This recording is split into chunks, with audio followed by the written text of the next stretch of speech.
Hello मेरे प्यारे बच्चों, आप सभी का स्वागत है फिर से एक नए वीडियो में। और आज के वीडियो में प्यारे बच्चों हम सॉल्व करने वाले हैं सामाजिक विज्ञान का पेपर। और बच्चों ये पेपर ऐसा आपको सॉल्व कराया जाएगा कि जो ऑप्शन भी दिए हुए हैं ना, उससे जो भी आपके बोर्ड एग्जाम में क्वेश्चन बनेंगे वो भी यहाँ से क्लियर हो जाएंगे। तो आप ये मत सोचिएगा कि सर ये प्री बोर्ड पेपर करा रहे हैं। प्री बोर्ड से बच्चों बोर्ड में जो पूछे गए क्वेश्चन है वो भी इन्हीं के साथ में डिस्कशन करते हुए हम लोग आगे बढ़ेंगे। ठीक है प्यारे बच्चों, तो चलते हैं पहले सेक्शन खंड आ, देखते हैं बहुविकल्पी प्रश्नों को। और पहला बहुविकल्पी प्रश्न है, जब फ्रांस छींकता है तो काफी यूरोप को सर्दी जुकाम हो जाता है। निम्नलिखित में से यह कथन किसका है, ये आपको बताना है। तो बच्चों ये मेटरनिक का कथन है। और मेटरनिक कौन था? तो भैया ऑस्ट्रिया का चांसलर था मेटरनिक। ठीक है, ये आपको याद रखना है। अगला क्वेश्चन है बच्चों, असहयोग आंदोलन मुख्य कारण क्या था? असहयोग आंदोलन का मुख्य कारण क्या था, ये आपको बताना है। अगला जो क्वेश्चन है तो बच्चों खिलाफत आंदोलन। कौन सा आंदोलन? खिलाफत आंदोलन। अब सर जी ये असहयोग आंदोलन कब शुरू हुआ? क्वेश्चन ऐसे बन सकता है, असहयोग आंदोलन कब शुरू हुआ? तो 1920 में। कब शुरू हुआ था? 1920 में। ओके बेटा। और दूसरा क्वेश्चन यहाँ से और भी मैं बनाता हूँ क्वेश्चन। आपके पेपर में ऐसे भी क्वेश्चन हो सकता है कि असहयोग आंदोलन कब समाप्त हुआ? तो बच्चों जो समाप्त हुआ था वो 1922 में समाप्त हुआ था। 1922 में। ठीक है, ये आपको याद रखना है। अच्छा, और भी क्वेश्चन अगर इससे बनेगा जो आपके पेपर में, तो ये हो सकता है असहयोग आंदोलन समाप्त क्यों हुआ? क्यों हुआ था बच्चों? तो आप बताएंगे चौरी चौरा की घटना के कारण असहयोग आंदोलन समाप्त हुआ। ये बच्चों छोटे छोटे क्वेश्चन जो भी बनने वाले थे, एक प्रश्न से हमने कई सारे प्रश्न किए, ये आपको समझ के रखना है। ऐसे ही हम सारे सब्जेक्ट के सारे मॉडल पेपर ऐसे लेकर के आते रहेंगे जिससे आपका बोर्ड एग्जाम में जो नंबर हो इंक्रीज हो, बूस्ट हो जाए स्कोर आपका। अगला क्वेश्चन है बच्चों, 18वीं शताब्दी में विश्व व्यापार का सबसे बड़ा केंद्र था। तो बच्चों 18वीं शताब्दी में विश्व व्यापार का सबसे बड़ा केंद्र यूरोप था। अब सर यूरोप से और अच्छा क्वेश्चन इससे क्या बन सकते हैं? तो बच्चों ऐसा भी क्वेश्चन हो सकता है कि 18वीं शताब्दी में ब्रिटेन के ब्रिटेन ने भारत में किस प्रणाली के माध्यम से व्यापार किया? तो बच्चों ब्रिटेन ने 18वीं शताब्दी में कंपनी शासन के द्वारा यहाँ पर राज किया था। अगला बच्चों और क्या क्वेश्चन बन सकता है? तो क्वेश्चन ऐसे भी बन सकता है, कौन देश 18वीं शताब्दी में विश्व व्यापार में सबसे आगे था? तो वो बच्चों इंग्लैंड देश था। वो कौन बच्चों देश था? इंग्लैंड। ये सारे क्वेश्चन आपके इधर से कंप्लीट हो गए। तो एक क्वेश्चन से और भी बच्चों आपको क्वेश्चन बताए जा रहे हैं, तो आप लोग एक भी टेंशन मत लीजिएगा। The more you do the more you get. ठीक है प्यारे बच्चों, आगे बढ़ते हैं अगले क्वेश्चन पे। क्वेश्चन नंबर 4, स्पिनिंग जेनी आविष्कार किसने किया?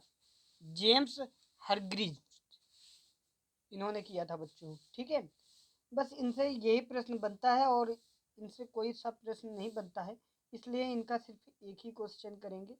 अगले क्वेश्चन में बच्चों बढ़ते हैं। अगला क्वेश्चन नंबर 5, तुलसीदास द्वारा रचित रामचरितमानस का मुद्रित संस्करण कहाँ से प्रकाशित हुआ? तो बच्चों कलकत्ता से हुआ था। अच्छा सर, और रामचरितमानस से क्या क्वेश्चन बन सकते हैं?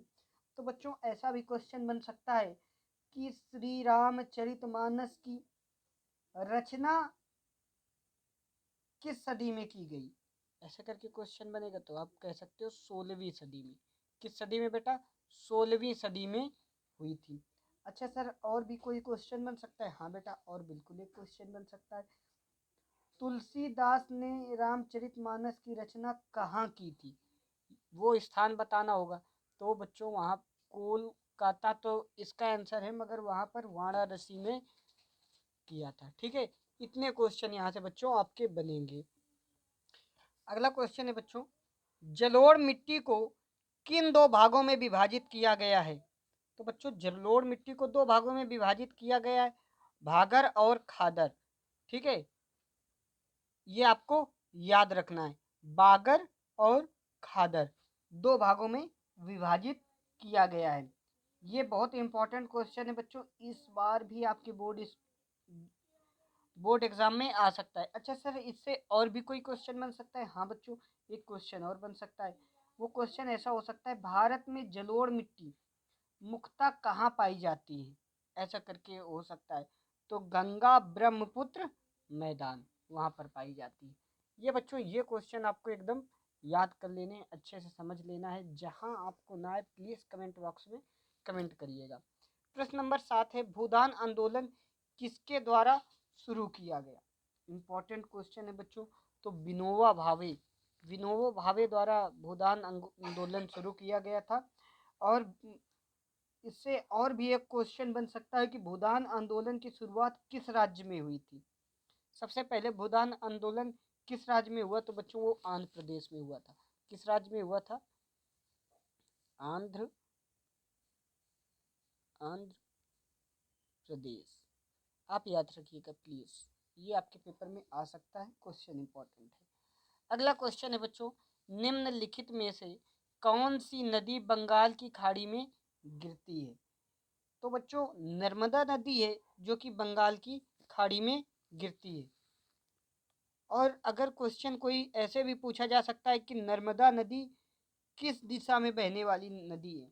तो बच्चों पश्चिम की ओर बहने वाली नदी नर्मदा नदी है, ये आपको याद रखना है। अगला क्वेश्चन है, श्वेत क्रांति संबंधित है।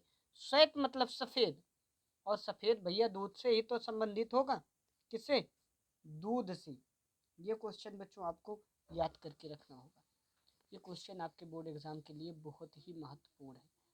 10वां नंबर क्वेश्चन, निम्नलिखित में से कौन सा पतन मतलब होता है बंदरगाह देश के पूर्वी तट पर स्थित है? ये बच्चों पेपर में आपके ना कई बार क्वेश्चन पूछा गया है, और बोर्ड एग्जाम में इस बार भी बहुत ज़्यादा अनुमान लगाया जा रहा है कि ये क्वेश्चन पूछा जा सकता है। तो बच्चों वो जो है विशाखापट्टनम। अब सर जी विशाखापट्टनम किस राज्य में है? तो बच्चों ये आंध्र प्रदेश में है विशाखापट्टनम, आंध्र प्रदेश। ठीक है, आंध्र प्रदेश में है बच्चों ये विशाखापट्टनम। अच्छा क्वेश्चन ऐसे भी बच्चों बन सकता है कि भारत का सबसे बड़ा बंदरगाह कौन सा है? भारत का सबसे बड़ा बंदरगाह कौन सा है, पतन कौन सा है? तो वो बच्चों मुंबई है, ये आपको याद रख लेना है। अगला क्वेश्चन है, भारत में संघीय सरकार को कहा जाता है।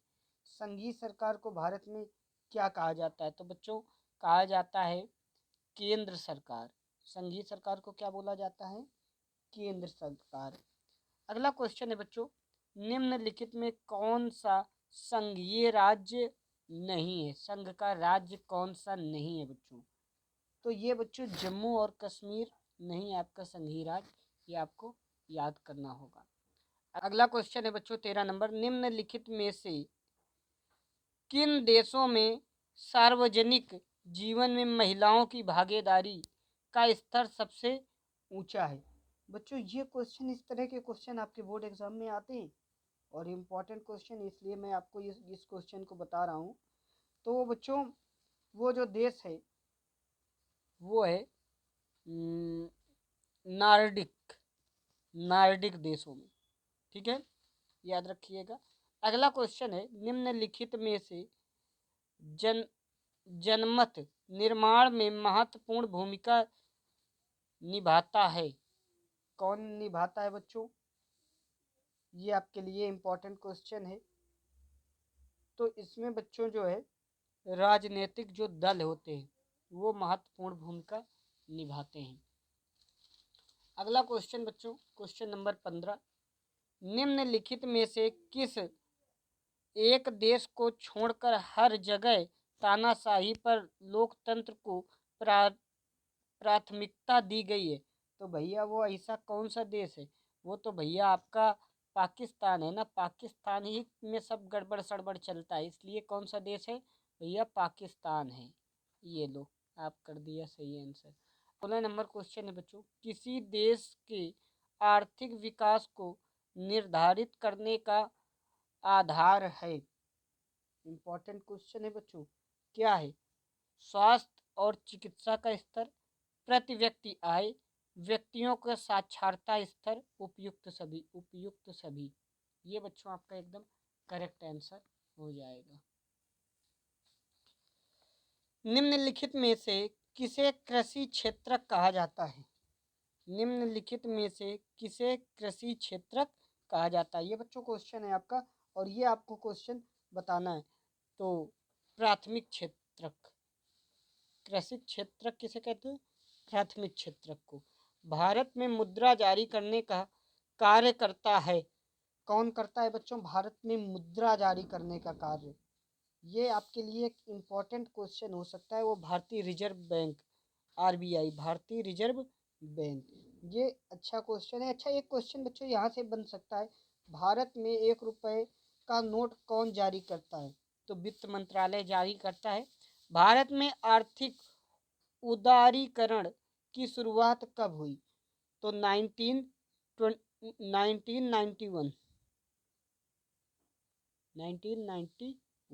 1991 में। अगला क्वेश्चन है बच्चों, भारत में राष्ट्रीय उपभोक्ता दिवस कब मनाया जाता है? राष्ट्रीय उपभोक्ता दिवस, ये बच्चों 24 दिसंबर को मनाया जाता है, उपभोक्ता दिवस। अब सर लागू कब से हुआ ये मनाना? तो 1986 ईस्वी से ऐसा मनाना शुरू हुआ था। ठीक है प्यारे बच्चों, ये आपके बहुविकल्पी प्रश्न हो गए। इसके बाद आप लॉन्ग शॉर्ट सारे क्वेश्चन देख सकते हैं। खंड भा के आप क्वेश्चन के स्क्रीनशॉट लीजिए और इनको सॉल्व करिए। सारे बच्चों इंपॉर्टेंट क्वेश्चन हैं, आपके बोर्ड में पेपर में पूछे जाने वाले क्वेश्चन हैं। ठीक है, तो प्लीज़ आप इन सारे क्वेश्चनों का प्रैक्टिस करिएगा। ये बच्चों, ये जो भी सारे क्वेश्चन दिए हुए हैं, आप लोग इनका स्क्रीनशॉट ले लीजिएगा, क्योंकि ये सारे बच्चों इंपॉर्टेंट क्वेश्चन हैं। आप देख पा रहे होंगे कि जो बच्चे पढ़ने वाले हैं ना, वो ज़रूर इनको सब समझ पा रहे होंगे कि सर ये तो क्वेश्चन हमारे पेपर में आएंगे, सर यही क्वेश्चन आने वाले हैं, क्योंकि ये क्वेश्चन इंपॉर्टेंट है बच्चों। ठीक है, बाकी मैं आप लोगों के लिए वीडियो ऐसे ही बनाता रहूँगा, और अच्छे से वीडियो बनाने के लिए आपकी लगातार मैं काम करता रहूँगा। ठीक है बच्चों, आप सभी लोगों का बहुत बहुत धन्यवाद अंत तक वीडियो देखने के लिए। और प्लीज़ अगर आपको वीडियो अच्छा लगा हो तो प्लीज़ वीडियो पर एक कमेंट करिएगा और चैनल को सब्सक्राइब ज़रूर करिएगा। मिलते हैं बच्चों आपसे अगले वीडियो में, तब तक के लिए जय हिंद, जय भारत।